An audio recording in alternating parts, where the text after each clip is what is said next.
Hi and welcome back to my channel. I'm Tony, and if you follow me you know that we're right in the middle of the painting session of this huge Jagdpanther G2 from Armortek. This is part 2 of possibly a 3-part video sequence all about painting. And in the last video I had it all primed. I managed to get the whole thing primed. The weather was just about kind for me. And today is another really nice day here in the UK, which makes a lovely change, and it's a great painting day. So I'm really excited about getting the top base coat on ahead of the camo, which is this Dunkelgelb.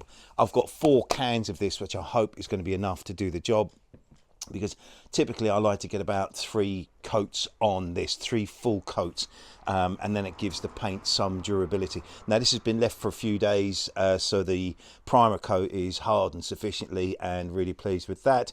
And in this session I'll probably speed up the whole process of this painting. Well, I will film it, but I will speed it all up because it's hours and hours and hours, I can assure you. And if I do get a chance later on today, I will start assembling the Armortek's tools ready for painting. So they need to be all built, cleaned up, glued and everything else. And as you can see, my little chap, my little tank commander, has now arrived, and he will be sitting proudly in the top of the roof. And just to look at the scale of him, you think that I'm pretty sure it was 5 crew members in this vehicle.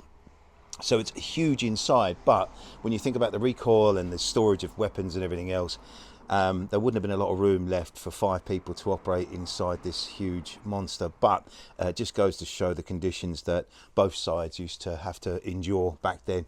Anyway, I'm going to reposition the camera now and we'll get started. I really hope you're enjoying this sequence of painting videos. We are getting really close to the end of this, but I still have quite a lot of work to do. So if you are new, please subscribe, because we still have loads more work to do to this to bring it to life and make it look fantastic, hopefully.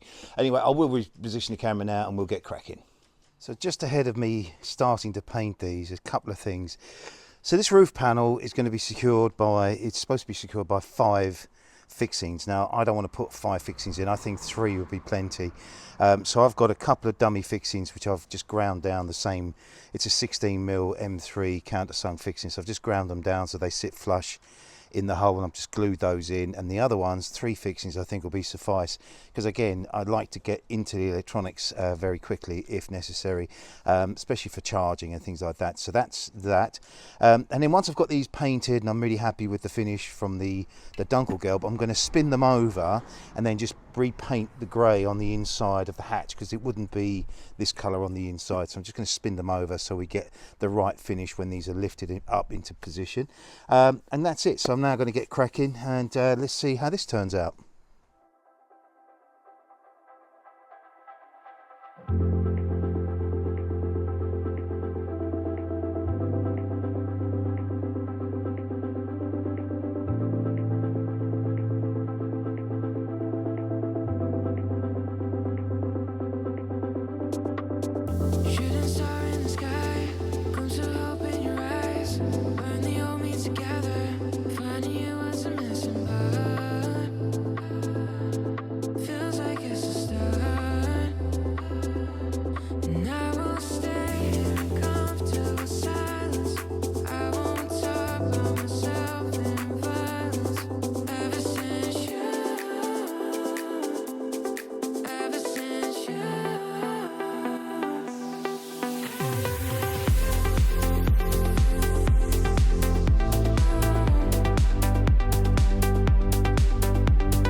So that's the base coat Dunkelgelb now complete, and it's looking really smart. I thought it popped just with the primer, but it absolutely sensationally pops now with its top coat on. Barrels back on. So the next step for me is to refit the tracks. And once I've got the tracks on, I can then fit the side skirtings, because obviously when I do my camo scheme, the side skirtings will be involved in that or included in that. And then we can make a final decision as to what to do with them in the end. So I'm going to go ahead now and put the tracks on. Seems such a long time ago that I worked with these. I want to get it, so I like to put them on so the split pin is on the outside. Whether or not that's right, not sure. So I'm going to use the sprocket to, if I can get it to lock in, and use the sprocket to help wind the track on. And it should kind of roll across the top of the wheels. I really love the colour of this track. I'm going to have to do some more links. Just move this down there. I'll do a few more links because there's quite a lot of track links that goes on the side of this. I think I did about 6 when I originally did the track.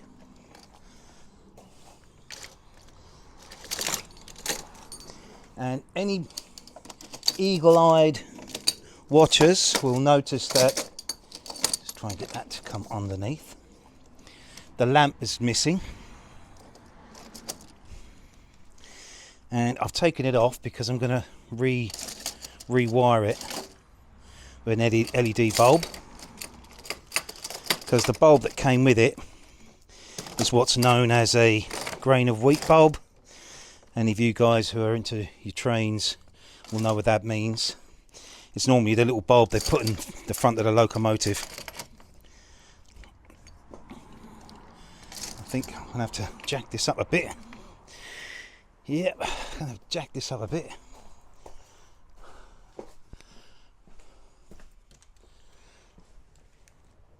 Oh, wrong end. Excuse me, guys.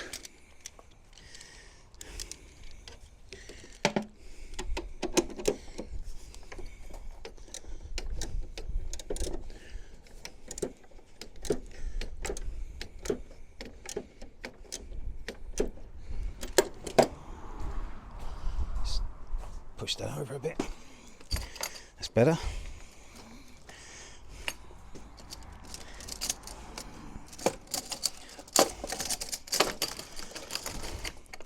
Again, I'm probably making this look more awkward than it really is.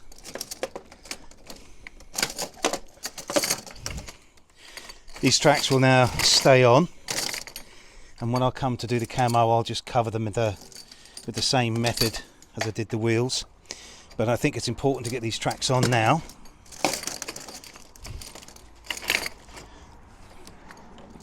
So we can get the side skirts on, because you can imagine how difficult that would be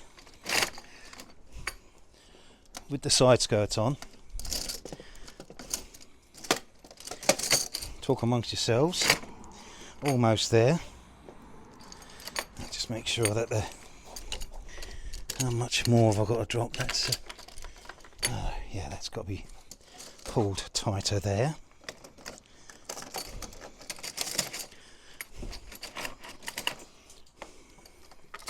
Might have to adjust the idler wheel. Let's have a look.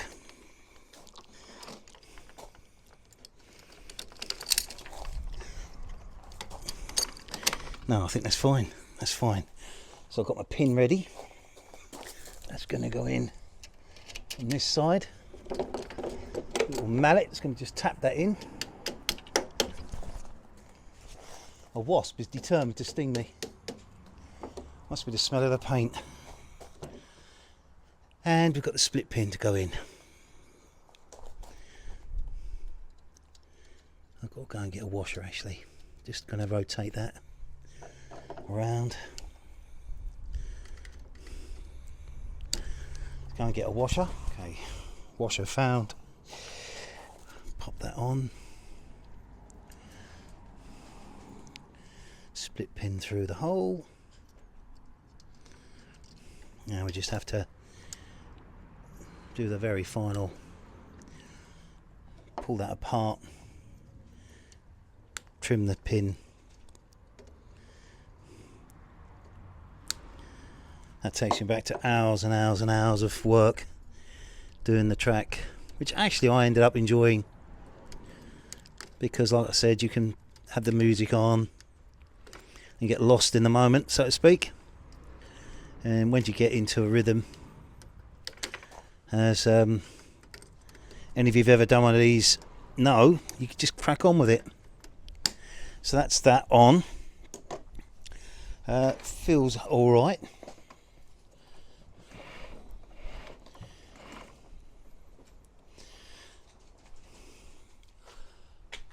Shall we power up the tank and see the tracks move? Let's do it. Let's do it. I'll go and get the radio set and we'll do it. Right. I think the tension's about right, but I really won't know that until it's rested on the deck. But obviously I can't rest it on the deck because this will go flying off the top of my table. So it's elevated sufficiently, but I think it might be a little bit too tight, but we can always adjust the idler wheel. So with these new belt-driven motors, they do tell you to wait. I think it's 5 or 10 seconds from the time you put the power on to the time you administer and deliver power to the motors themselves. So that's something to be mindful of. So let's just, I'm so nervous. Just go nice and slowly. Look at that.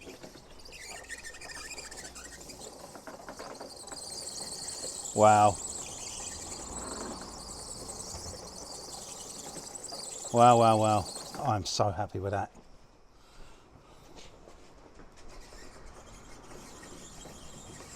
Wow.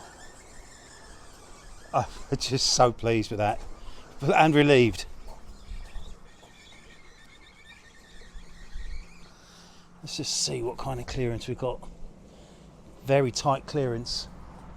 Very tight clearance on the underside of that. So when I do rewire for the lamp, I'm going to have to be really mindful of that. So that's the tracks working. I'm really pleased with that. Now we'll go on and put the side skirtings on. Just one little, look at that. Beautiful. Right, I'm just checking to make sure that these are pretty much the same size, and they are. So when I went to put these on last time, I hadn't appreciated how they go on. So now I've discovered the best way to do this. So we've just got the two holes. These ones literally just, hopefully, a bit of paint on here now has made it awkward. There we go. That just sits in that position, over this position here. And then the next one, that's the end one. The next panel has got these slots that are on the right hand side. If you flip it round, it'll be on the wrong way round. But on the right hand side, make sure that the little raised slot is on the right hand side. Then you push these into position, and then hopefully push that along, and that locks that into position there. Same deal on this side. Obviously with the paint on, it's made it a little bit trickier. And then we should, are you going to slot in?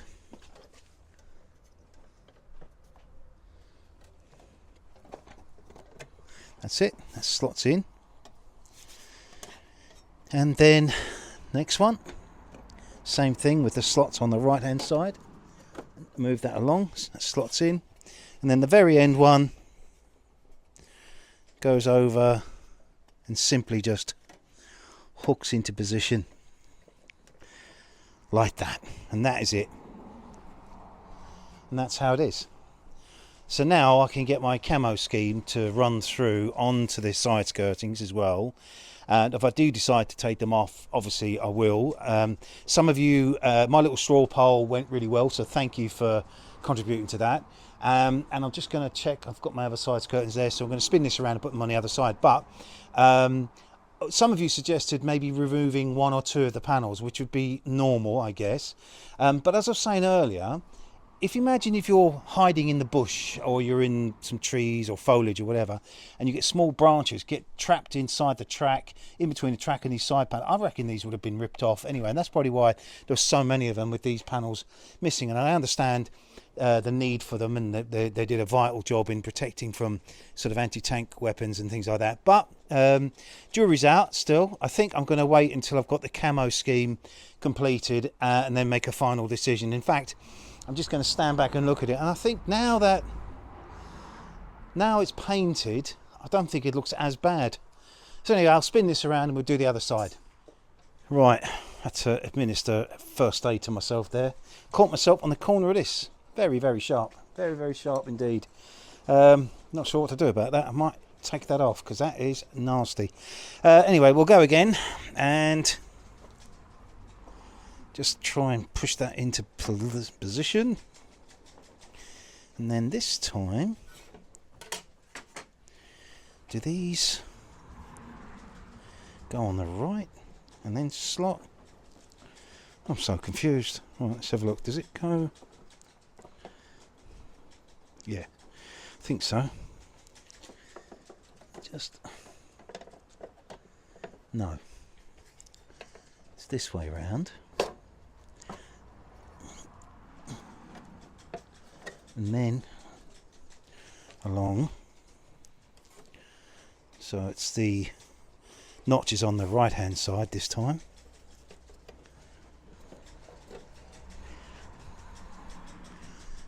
And then that should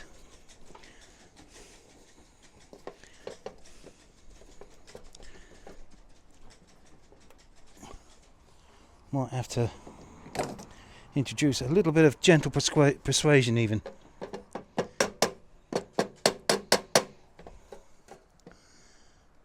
That don't know if it's the paint or, let me see. Just go and get something to see if I can open that bracket up a bit. Small electrical screwdriver. Sorry guys. Maybe just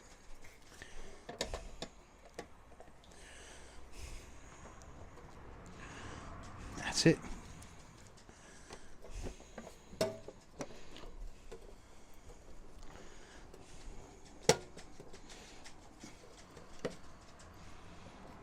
Come on, there we go. Right, same again. I have to do the same with that one. Just bending it out a little bit, just so to allow this panel to be able to sit on it. In. There we go. And then the last one. Again, that's going to have to be bent out just ever so slightly. The last one just sits inside that notch, and that's it. So that is it. That's it with the side skirtings on. I'm still not convinced. Still not convinced. I think though, once we've got the camo scheme on, it may look a lot better. But as I said, I might end up removing some of the panels as part of it. But what do you think? I absolutely think it looks amazing. Of course the camo scheme's got to be done. The only thing I haven't unmasked yet is the little MG machine gun, because I'm going to paint that in black and then sort of do some dry brushing on it. And the rest of it now is ready to go. I'm not going to paint this part here. I've already painted this, and it's really important that once you've got your recoil system set up, that this runs really smoothly. And I've got it running really smoothly. I'm really, really pleased with that. But obviously I have painted it. Some guys leave it bare metal, I get that. But I wanted to get some kind of paint on it. So when I come to do this, I will mask this off again while I sort of do the camo around the barrel and everything else. But that's really essential. And that's about it, really. So I'm just going to tidy up, and I'll come back to camera and talk about the next stage. Just want to test something. The side skirting's now on. I'm looking at the track and I'm thinking that is very tight and very close to the side skirting. So I just want to make sure there are no issues, and another excuse just to get the tracks going again. Doesn't seem to be of any effect whatsoever. Reverse.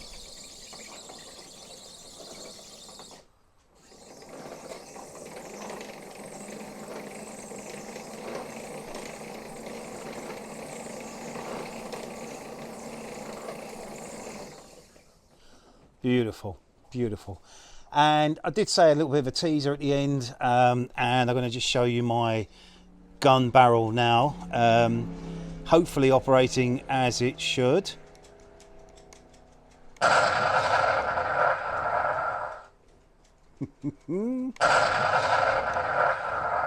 This is the new recoil system that Armortek have developed for this size tank, and it's incredibly good. So good. I'm still setting up all the electronics, so I can't demonstrate everything just yet, but I will do in the very near future. But I thought I'd give you a bit of a tease. So now we know that the tracks are working correctly.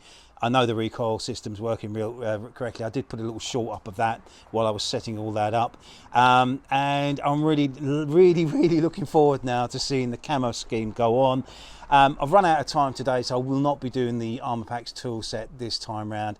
I'm going to do that as a separate video because there's a lot of work in those. Although it's a very small part of the tank build, it's actually quite an important part because it does finish off and set up the final look of the tank. So I'm going to sign off today, but if you've really enjoyed this video, please give me a thumbs up, and if you're new to my channel, please subscribe, because there's still a lot of work to do on this, and I absolutely love this kit, as you know.